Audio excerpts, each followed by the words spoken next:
Story 1. She trusted the wrong person. In the early 1990s, a young singer from Texas was doing something almost unheard of. Her name was Selena Quintanilla-Perez, and she was rapidly becoming the biggest star in Tejano music, a genre that blended Mexican, Tex-Mex, and American influences. But Selena wasn't just popular, she was beloved. Fans described her as warm, humble, and genuinely kind. Her concerts were packed with people who felt like they personally knew her. She toured constantly with her band Selena y los Dinos, which included her own family members. Her father, Abraham Quintanilla Jr., managed the band and watched over every detail of her career. By the mid-1990s, Selena had won a Grammy Award. Her albums were selling millions. She had opened up her own clothing boutiques, and she was preparing for a huge English language crossover album. It seemed then like Selena's life was moving in only one direction: up. But behind the scenes, someone close to her had begun hiding a secret. Among Selena's most devoted fans was a nurse named Yolanda Saldivar. Yolanda had first contacted Selena's father in the early 1990s with an idea. She wanted to start an official Selena fan club. At first, Abraham Quintanilla was cautious. But Yolanda was persistent, organized, and seemed completely devoted to Selena's success. Eventually, she earned the family's trust. Soon, she wasn't just running the fan club, she was managing Selena's boutiques as well. For years, Yolanda appeared to be one of Selena's most loyal supporters. But behind the scenes, disturbing signs began to appear. By early 1995, members of Selena's team began receiving strange complaints from fans. People said they had paid for fan club memberships, but never received the merchandise they were promised.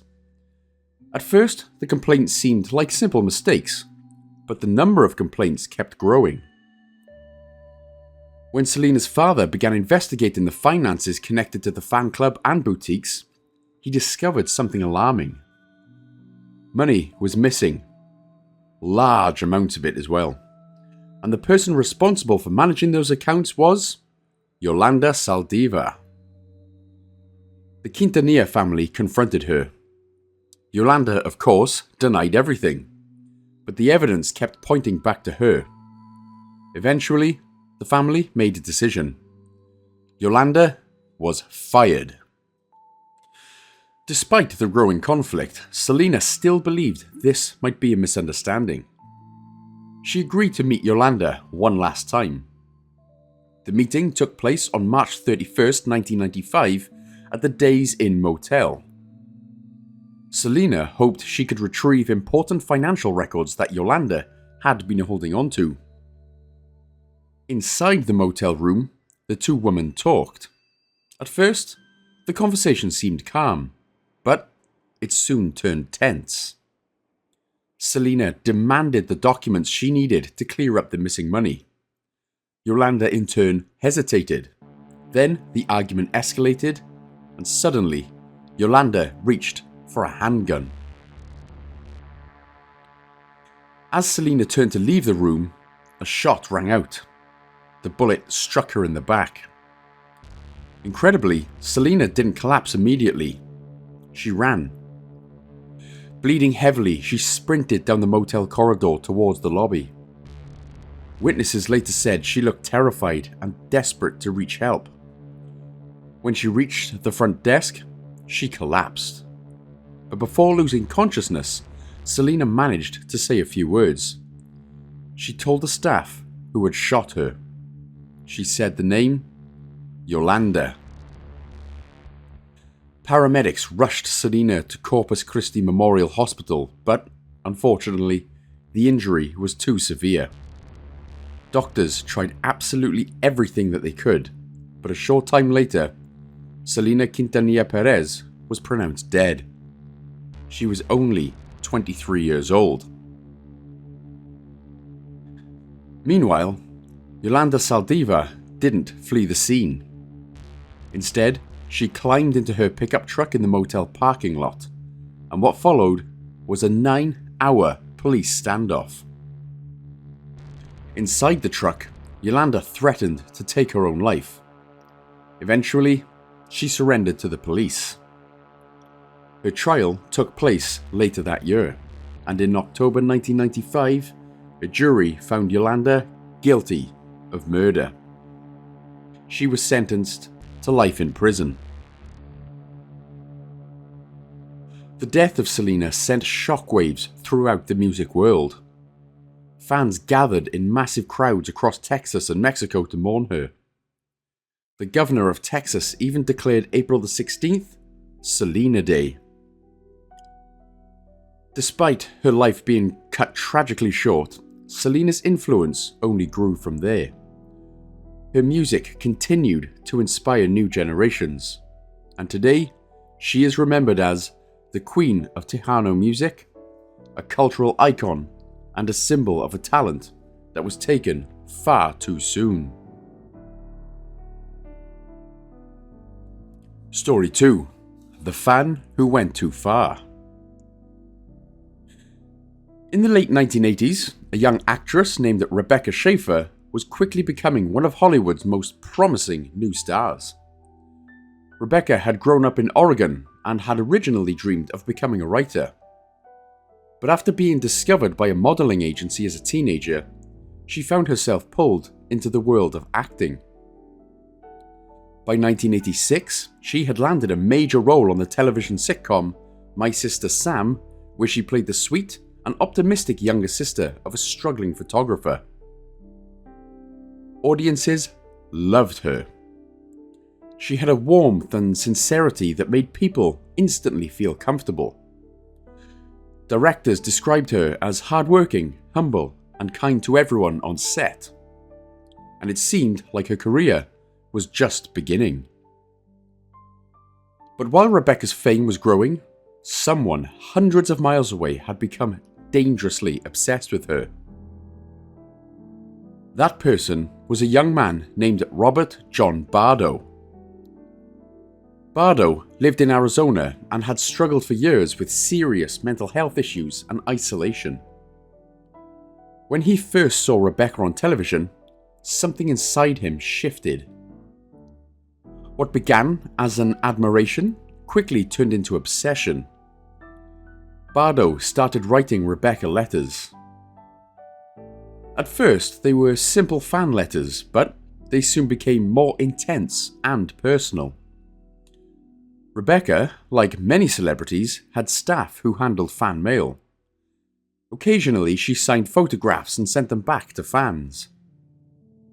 Bardo received one of these signed photos. To him, it felt like proof that she somehow knew him personally and cared about him deeply. But that belief began to twist into something darker. One night, Bardo watched Rebecca appear in a movie called Scenes from the Class Struggle in Beverly Hills. In the film, Rebecca had a brief scene where she appeared topless. To most viewers, it was a simple, small acting role. But to Bardo, it felt like a betrayal. He had created an image of Rebecca in his mind, someone pure and perfect who existed almost entirely just for him. Seeing that scene shattered that illusion. His obsession suddenly turned into anger. He became convinced that Rebecca had somehow wronged him, and in his mind, that meant she deserved to be punished. Back then, celebrity privacy laws were far weaker than they are today. With very little effort, Bardo was able to hire a private investigator who obtained Rebecca's home address using motor vehicle records. That address led to an apartment building in West Hollywood. In July 1989, Bardo traveled to Los Angeles carrying a handgun. He also brought a copy of The Catcher in the Rye, a controversial novel that had strangely become associated with several infamous crimes. When he arrived at Rebecca's apartment building, he simply walked up to the front door and knocked. And incredibly, she answered. When Rebecca opened the door, she found a young man standing there who claimed to be a fan. He asked her for an autograph. Rebecca was polite but cautious. She signed a photograph and told him kindly that he shouldn't come to a home like that again. Then she closed the door. For a moment, it seemed like the encounter had ended peacefully. Bardo left the building, but as he walked away, something inside him snapped. He later said that the brief interaction made him feel rejected and humiliated. So he turned around and walked back. A short time later, there was another knock at Rebecca's door. She opened it again, and standing there was the same man. But this time, he wasn't asking for an autograph. He pulled out a handgun and fired a single shot into her chest. Rebecca collapsed inside the doorway of her apartment. Neighbors rushed to help as emergency services were called, but the injury was catastrophic. Rebecca Schaeffer was pronounced dead shortly afterwards. She was only 21 years old. After the shooting, Robert Bardo fled the scene, but the investigation moved quickly. Witnesses had seen him in the area, and he had left behind several clues. Within mere days, police located him in Arizona and arrested him. During questioning, Bardo did admit to the crime. He claimed he had been inspired by other celebrity-related crimes and believed that killing Rebecca would somehow give him recognition. In 1991, a court found him guilty of first-degree murder. He was sentenced to life in prison without the possibility of parole. Rebecca Schaeffer's murder sent shockwaves through Hollywood. Actors, musicians, and public figures suddenly realized how easily strangers could find their home addresses. As a result of the case, new laws were created to protect personal information. Motor vehicle records could no longer be freely accessed by private investigators or members of the public. Today, Rebecca Schaeffer is remembered not only as a talented young actress whose life was cut tragically short, but also as the person whose story helped change celebrity privacy and anti-stalking laws forever. Story 3. The actor who rose too fast. In the 1950s, Hollywood discovered a young actor who seemed destined for greatness. His name was Sal Mineo. Mineo had started acting as a teenager and quickly gained attention for his raw emotional performances. But everything changed in 1955 when he starred alongside the legendary James Dean in the iconic film Rebel Without a Cause. In the movie, Mineo played a troubled teenager named Plato, a lonely, sensitive character searching for connection. Audiences were captivated. The performance earned him an Academy Award nomination, making him one of the youngest actors ever nominated at the time. For a while, it seemed like his career would skyrocket forever. But Hollywood can be so cruel, and over time, the roles began to disappear. By the early 1970s, Sal Mineo's career had slowed, but he wasn't finished. Instead of fading away, Mineo reinvented himself. He began directing theatre productions and returning to the stage, something he loved deeply. He was working on a stage production called P.S. Your Cat is Dead, rehearsing long hours and preparing for a new chapter of his career. Friends said he seemed optimistic again, happy, like his life was finally moving forward after years of struggle. But on one night in February 1976, something terrible waited for him in the shadows. On February the 12th, 1976, Sal Mineo finished rehearsals and drove back to his apartment in West Hollywood. It was evening and the area was quiet. Mineo parked his car in the alley behind his apartment building, a routine he had done many times before. He stepped out of the vehicle and started walking towards the back entrance. Then suddenly, someone appeared. Witnesses nearby later reported hearing a shout, and then a struggle. Moments later, Sal Mineo staggered out of the alley into the street. He collapsed on the pavement. He had been stabbed in the chest. Neighbors rushed outside after hearing the commotion, but the attacker had already disappeared into the night. Mineo was rushed to a nearby hospital, but the wound was fatal. Sal Mineo died shortly afterwards. He was just 37 years old. The murder stunned Hollywood. Police initially had no suspects at all. There were no clear witnesses, no obvious motive. Because Mineo had been openly bisexual, something rare for a Hollywood actor in the 1970s, investigators first wondered if the killing might have been a hate crime. Others speculated it could have been a robbery, or possibly a targeted attack connected to someone who knew him. For months and months, the case dragged on and remained unsolved, and the mystery only deepened. Nearly a year later, police investigating a series of robberies in the area arrested a young man named Lionel Ray Williams. Williams had been committing random muggings throughout Los Angeles. During the investigation, detectives began connecting him to the night Sal Mineo was killed, and eventually, evidence revealed the truth. The murder had not been a personal attack. It had, however, been a robbery attempt.